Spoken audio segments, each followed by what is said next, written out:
नमस्कार। Graded translation में आपका स्वागत है। चलिए हमेशा की तरह कुछ भी बात करने से पहले कुछ सेंटेंसेस ट्रांसलेट कर लेते हैं हिंदी टू इंग्लिश और उसके बाद फिर बात करेंगे।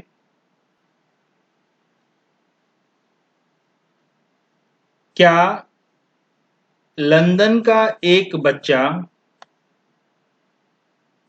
पहले ग्रामर सीखता है और फिर इंग्लिश बोलता है?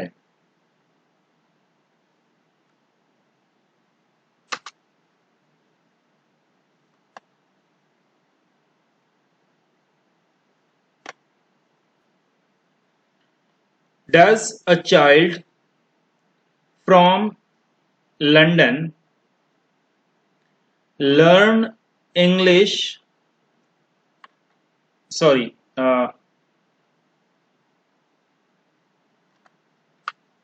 grammar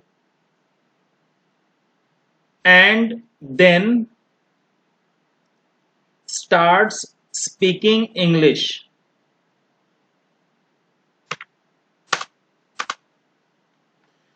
मुझे नहीं लगता कि ऐसे होता है। I don't think that it happens like this.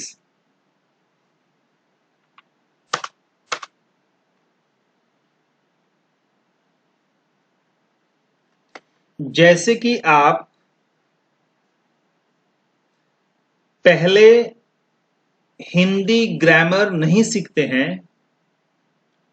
और बोलना स्टार्ट कर देते हैं,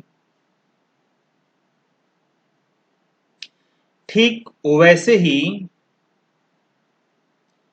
एक अंग्रेज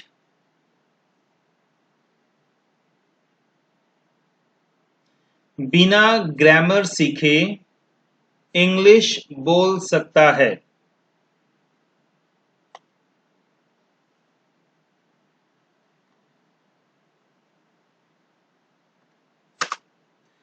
As you do not learn grammar and you start speaking Hindi in the same manner, someone English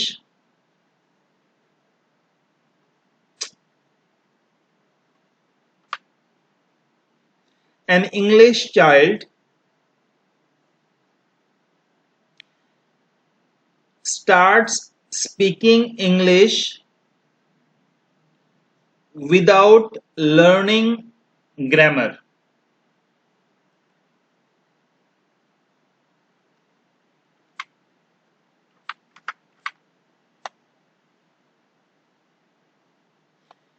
तो मैंने यहाँ पे ट्रांसलेशन कर लिया है। बस मैं ये जो हिंदी में लिखा हुआ ये सब सारे सॉरी इंग्लिश में इंग्लिश ही है लेकिन सॉरी हिंदी है लेकिन इंग्लिश में जो लिखा हुआ सेंटेंसेस है पहले मैं इसको चेंज कर देता हूँ हिंदी में ताकि आपको समझने में और भी आसानी होगी और उसके बाद मैं फिर से इसको वीडियो को स्टार्ट करता हूँ, कंटिन्यू करता हूँ आगे और समझाता हूँ कि एग्जैक्टली मैं क्या कहना चाहता हूँ। तो चलिए यहाँ पे मैंने सारे सेंटेंसेस को हिंदी में लिख लिया है, टाइप हो गया है और इसके बाद इसके इंग्लिश जो पहले ही हम लोगों ने कर लिया था तो यहाँ पे ये सब सेंटेंसेस है। और यहाँ पे क्या लंदन का एक बच्चा पहले ग्रामर सीखता है तो इसको हिंदी में लिख लिया गया और इंग्लिश पहले से ही था तो यहाँ पे आपके लिए समझने में आसानी होगी।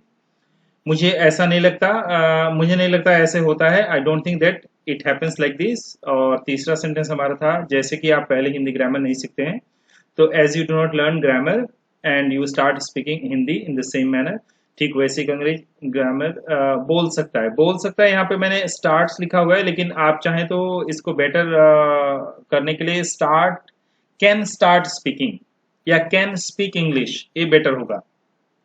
तो देखिए इससे क्या फर्क पड़ता है कि यहाँ पे थोड़ी बहुत अगर आप चेंजेस करते हैं तो ये आप हमेशा ट्रांसलेट नहीं करेंगे लोगों के सामने, आपके मन में जो चलेगा आप उसको बस चेंज कर देंगे, तो लोगों को पता ही नहीं चलेगा कि आप क्या यहाँ पे बोलना चाहते हैं, कैन लगाना चाहते हैं या नहीं लगाना चाहते थे, लेकिन फिर भी आपका जो थॉट है वो क्लियरली आप दूसरों तक पहुंचा पाएंगे। तो देखिए अब क्या है कि मैं यहाँ पे कहना चाह रहा हूं कि ग्रामर सीखिए, ग्रामर कुछ हद तक बहुत जरूरी है, बेसिक पार्ट्स ऑफ स्पीच समझने के लिए जरूरी है। सब्जेक्ट प्रेडिकेट जो कि मैं अपने पिछले वीडियो में आपको बता चुका हूं वो जरूरी है, और ऐसे कुछ इंपॉर्टेंट टॉपिक्स जो आपको इंग्लिश बोलने में लिखने में मदद करेगी वो सब सीखना जरूरी है। लेकिन बाकी बहुत ही कॉम्प्लेक्स भारी भरकम ग्रामर की टॉपिक्स के पीछे मत भागिए।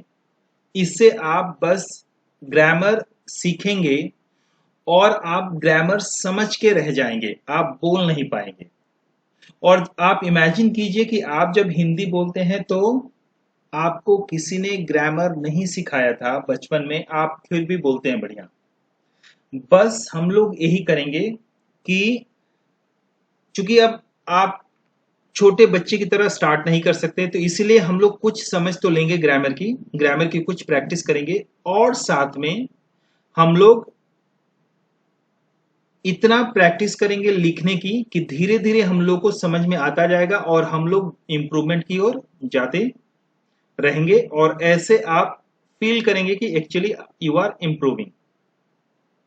तो बस आज यही बताना था कि ठीक है ग्रामर पढ़िए, कुछ टॉपिक्स बहुत ही इंपॉर्टेंट है, आने वाली वीडियोस में मैं आपको बताऊंगा कि कौन कौन सी टॉपिक हमको मदद करेगी और कौन कौन सी टॉपिक बिना मतलब का बस आपको बस उलझा के रखा जाता है या रखने के लिए होता है।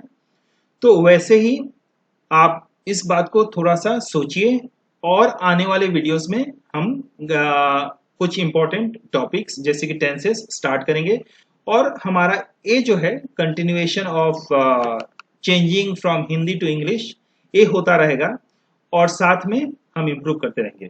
तो आज के लिए बस इतना ही। अगर आपको वीडियो अच्छी लगी है तो प्लीज एक लाइक कीजिए, और अभी तक अगर आपने मेरे चैनल को सब्सक्राइब नहीं किया है तो do subscribe to graded translation. Channel का मैं नाम भी भूल रहा हूं।